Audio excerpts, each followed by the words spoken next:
Hi, I'm Bersercules, the Berserk Herc, and today I'll be reviewing some comic books. Well, actually, ads from some comic books.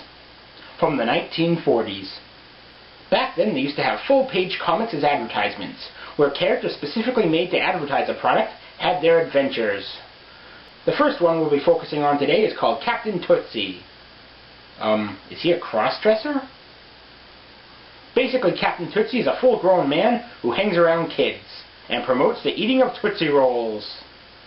Because when I think fit, muscular men hanging out with a bunch of kids, I think Tootsie Rolls.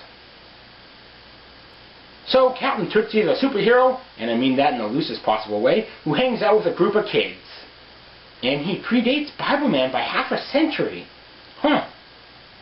Why are superheroes always surrounding themselves with children? That's kind of fucked up. So anyway, the kids who hang out with the captain even have their own special way of contacting him.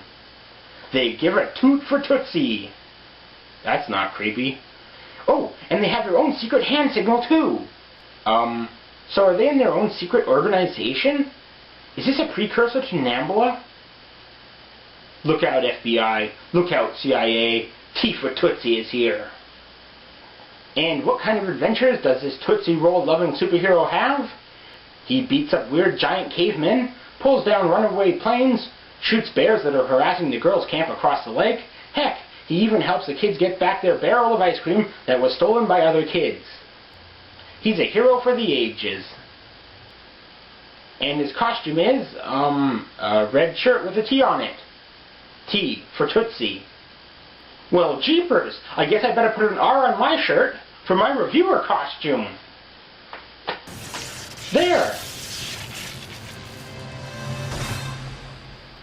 And how is he a captain? Is there a Tootsie Roll empire? Did King Tootsie Pop bestow upon him the rank of a captain? Or did he just give himself a rank? 'Cause if he just gave himself a rank, I'm gonna do that too. I'm General Reviewer. No, that's too vague. I'm Private Reviewer. No, wait, that's not right. Rear Admiral Reviewer. Seaman This is harder than I thought it was going to be. Captain Reviewer it is. So now let's check out one of these one-page comic ads. This one starts off with a title panel that basically gives away much of the story.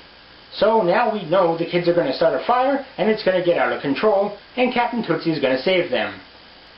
Candy companies sure don't know how to build suspense.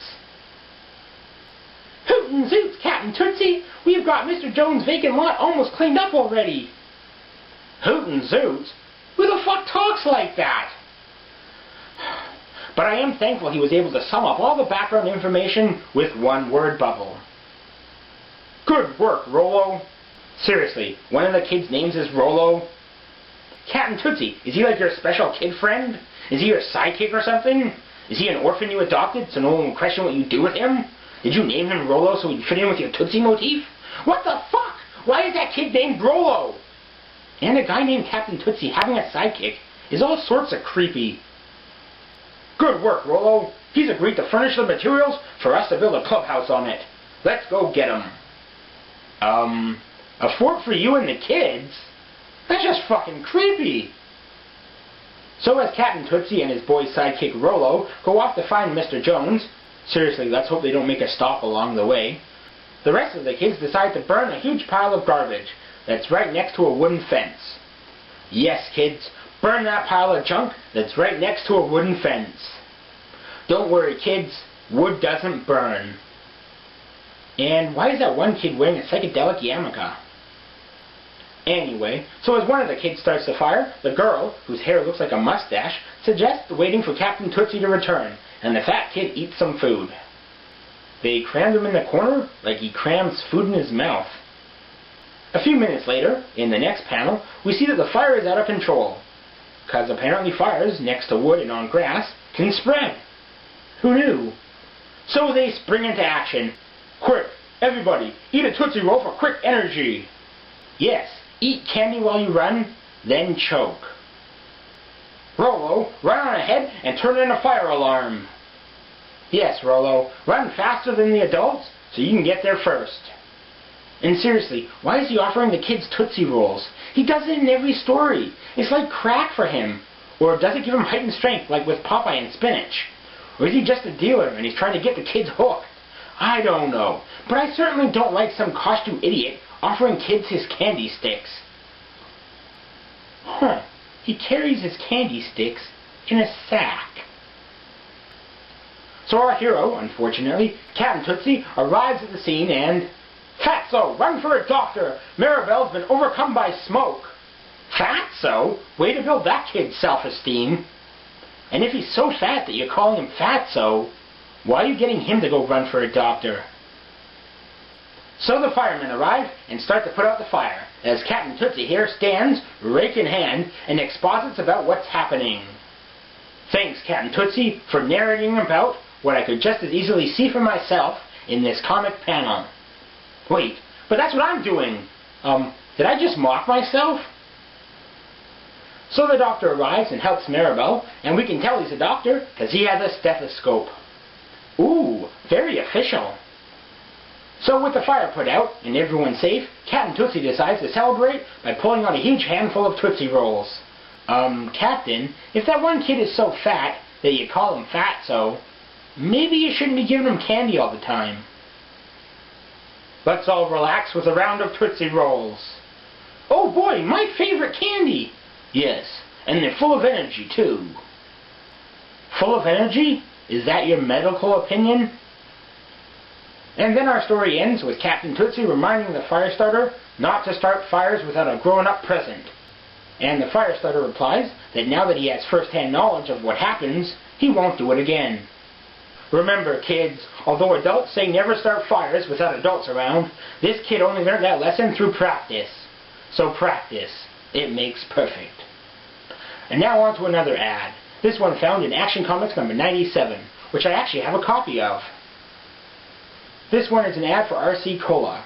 It starts off with two young guys in an apartment room together as a window cleaner cleans the outside window. Football weekend in the big city. Swell hotel. Who could ask for more? Quickie? I don't know if I want to see where this ad is heading. I could RC a frosty bottle of Royal Crown Cola. Is that old-timey slang for sex? This is very homoerotic for the 1940s. How would you like to wash windows for a living? Quickie? Why does he end every sentence asking for a quickie? Is he just really, really horny? Oh wait, I get it. The other guy's name is Quickie. How did he get that nickname? And if it's his real name, then that's just messed up. What shall we call him, dear? Let's call him Quickie. That's a tribute. Hey, I wasn't that fast, was I? So if that guy's Quickie, I guess this other guy is RC. And hey, he has his initials on his shirt. That's so lame. So our cola-loving duo then talks about the window washer right in front of his face. Fucking kids today. No respect, no respect. Anyway, to add excitement to an otherwise boring story, the window washer's harness breaks and he slips. So it does kind of look like RC shoved him. Our duo was able to grab a hold of him due to one of his straps still being attached, but they're unable to pull him in. So, working like a demon, RC tears a lone strip from a sheet, then fashions a noose on one end, tying it with a slip knot. Like a demon? Is a devil compelling him to save lives? Hail Satan! So with the rope made, our soderific duo puts their plan into action as... The fainting man? Is he in the process of fainting? How does that work? So as our duo exerts their strength, trying to save the window washer, they waste some of their energy talking to each other. I can't look. I'll just shut my eyes and think about Royal Crown Cola. Women, when having sex, just close your eyes and think of England. Men, when saving lives, just close your eyes and think of Royal Crown Cola. Heave ho, Quickie! Wow, this could all be taken as sexual double talk. So in the end, they save the man and get free Royal Crown Cola. So that sums up the story. Heck, that pretty much sums up all the RC and Quickie ads. And what have I learned from them? Drink RC Cola and you'll always be there when someone's in danger. So what have we seen so far? A blonde, well-built superhero who hangs out with kids and advertises for candy. 2 young happening guys always there when trouble strikes, saving the day and fiending for RC Cola. But what else is out there? What other ads are there? Well, there's Volto, a Martian who shoots magnetic lightning that attracts and repels things, even if they're not metal, that advertises for grape nut flakes. What the fuck? Seriously? A Martian with silly powers? Advertising for cereal? How'd they put those 2 things together? We need a good advertisement for our cereal. What goes good with cereal? What do kids like? Kids like stupid stuff. Kids like Martians and dumb powers. Genius! I love it! We're all promoted! Volto, 'cause nothing says grape nut flake cereal like a Martian shooting lightning. And then there's Tom McCann and his magic bazooka shoes. What the fuck? Flying shoes? Really? Cheapers! I wonder how many kids were disappointed after buying a pair of Tom McCann shoes. Talk about false advertisement. Oh, and Tom McCann has a little elf friend called H, who is as silent as the letter H in Tom's name. And then there's US Royal, a guy who rides a rocket bike to advertise for standard bike tires. And old Nick, a gray-haired geezer who solves crimes that have nothing to do with the chocolate bars he advertises for. This is just getting retarded! So that ends my look at comic book ads from the 1940s. So that's it. It's now the end. Don't forget to buy Bersercules product. Yep, I'm my own ad for myself.